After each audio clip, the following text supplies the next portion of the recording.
What's the quintessential MJ scene? It's of course, face it Tiger, you just hit the fucking jackpot, motherfucker, which is often remembered because of how beautifully she's drawn after several issues of hiding her face. However, there's also an additional factor that contributed to the build-up, and that's how Aunt May kept describing her. No but about it, Peter Parker. It's time you began to seriously think about your future. You'll want a girl who'll make a good housewife. Someone like Mrs. Watson's niece. Furthermore, up to this point, all the women in Peter's life were pretty similarly characterized. Betty Brant was mainly interested in getting married and would get heartbroken when she couldn't cook him food. Liz Allen became attracted to Peter Parker due to his bravery, and even minor female characters would have the hearts for Peter because of his conventional maturity / husband material, like fucking Johnny Storm's girlfriend. Therefore, there were no real reasons to believe MJ would deviate, but she did. She was a badass party girl who's rebellious, independent, career-driven, and was equally witty, charming, and happy-go-lucky as Peter was, because MJ was created as a challenge for Gwen, who Stan had planned to be Peter Parker's true love. Thus, by appearing like a better fit superficially, Peter would grow to appreciate Gwen on a deeper level. Furthermore, during the Lee Romita era, the comics got way more politically explicit in terms of what type of social problems and people are represented. You got student protests, racism, drugs, and white supremacy. Therefore, MJ became a subtle, regular symbol of this young, new world. I'm nobody's girl, but my own, and that's the way I like it. See you around, Curly.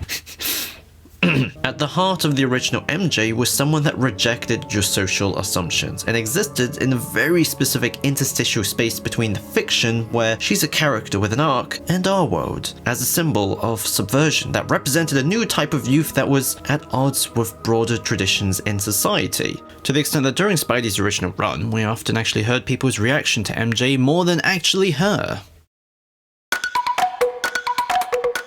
What's fucking weird about Sam Raimi's MJ is that she's actually closer in tune to Stan Lee's original Betty Brant. Instead of being someone who naturally grows into Peter Parker's true love, she's his first love. Instead of being independent, she's very needy of her men, and the initial breakup is literally because Peter Parker picked Spidey over her. Although the comic was a bit more tragic because Peter Parker kept triggering Betty's PTSD, whereas Raimi's MJ was sort of just fine, I guess, after being thrown off a bridge. It's very strange. As a result, all of the surface level traits that Kirsten Dunst really beautifully captured well, I thought. The beautiful redhead popular girl with dreams of becoming an actress, although it randomly changed to sing for no reason by 3, became more or less decorations for a character that didn't really capture the deeper spirit of the source material. So to move forward with a fresh adaptation / reinterpretation is to skip the surface and go straight to the other side. Michelle Jones Watson is technically an original character with an original name, personality, and story,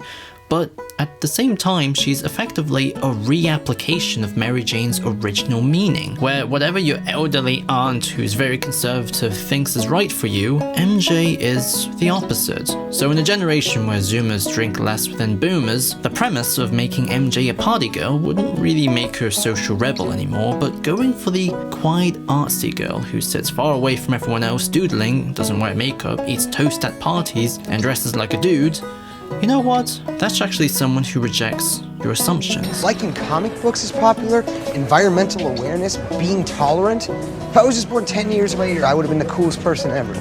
I know. It's bullshit.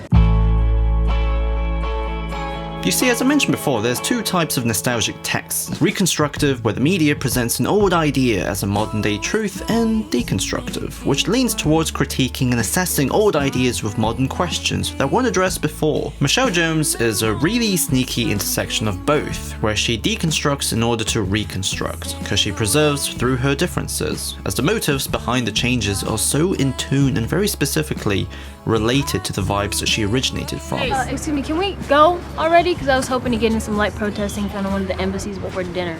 The youthful contrarian vibes, and it's all used effortlessly to aid and form the Home Trilogy's main arc, which is centered on the theme of Peter Parker forfeiting the future he deserves in order to develop himself more truly. His first love is not unlike Raimi's Peter Parker, the unreachable popular girl, Liz Allen. But in contrast, he actually grows out of it because, just like his aspirations to be like Iron Man, it's a fantasy of his youth. I'm sorry. You don't deserve this.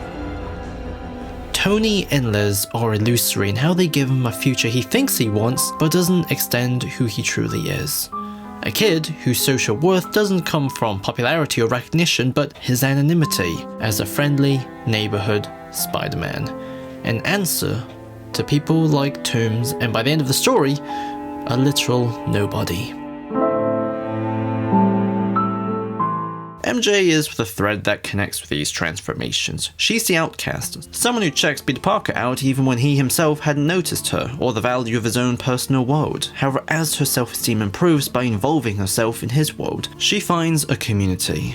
She finds herself, like he does. My friends call me MJ. I thought you didn't have any friends. I didn't. Michelle Jones shows us that Peter's true self was always at home. He just had to stop looking away, which happens when he develops a crush on her. However, it's out of a sense of safety and assumption of his own weaknesses. A failure of his eyes, which directly parallels her arc.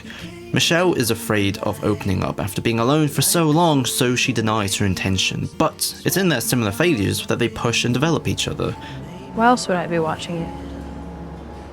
MJ's lie pops Peter's fear of change, and his heartbreak is what leads her to stop retreating and admit her true feelings. I don't really have much luck when it comes to getting close to people.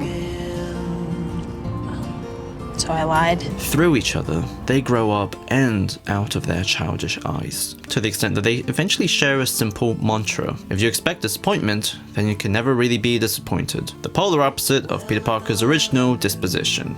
You know, all this is kind of your mess. I know a couple of magic words myself, starting with the word please. When Peter Parker makes his multiversal mistake, MJ defends him from Doctor Strange's constant rudeness and condescension. Her and Ned's undying loyalty is what finds the other Spider-Man, and in the end, she wants Peter Parker to come back to her. She's the shore he'll always return to. He's just too scared right now, but one day, they'll be together again. The core message Michelle Jones and Mary Jane shares as the MJs for their Peter Parkers is how the path we need to walk sometimes aren't the ones set by others, or even seeable sometimes, but are the ones we make ourselves. Now, this is the part of the essay where I get all philosophical and end on a big old speech, so here's two things I want to say. First, these very important words. Pockets on Shrek, rockets on deck, tell me what's next, alien sex. Secondly, I just really want to say I really love MCU Peter Parker and MJ, because by focusing on reapplying as opposed to readapting, they feel so real. And I don't mean real like in the sense that it's gritty and different, but they're just so authentic. As much as I'm the one of 6 people in the entire world who seems to like the Kirsten Dunst romance, it's a very movie relationship and character. Stop me if you heard this before. The popular girl with poor self-esteem falls in love with the nerd, who's the only person that really appreciates her for who she is.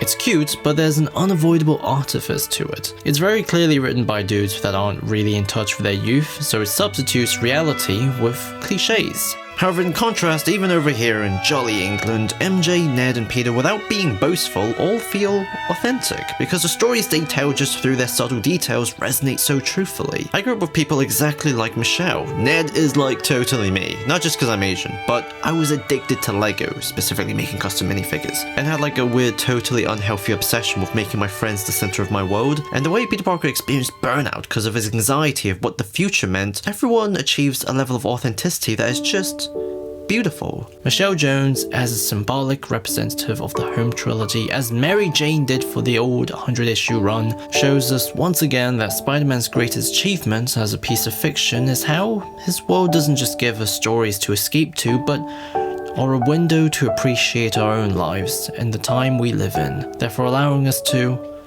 understand ourselves.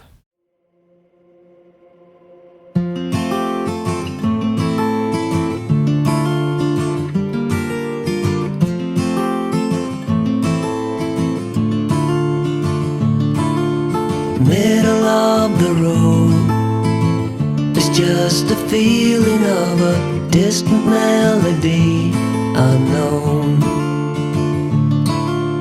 This video is the second third of a remake of the old Weird Ways to Adapt Mary Jane video, but with a sharper focus on the source material and Michelle Jones' story. I also went on a semi-structured approach this time, because I've been spending so freaking long on this Eternal/William Blake video that I just needed to chill and ramble like a dickhead. Anyways, a special thanks to everyone on Patreon, and all 4,000 of you who bloody watched that Silver Linings Playbook video. You're the real viewers.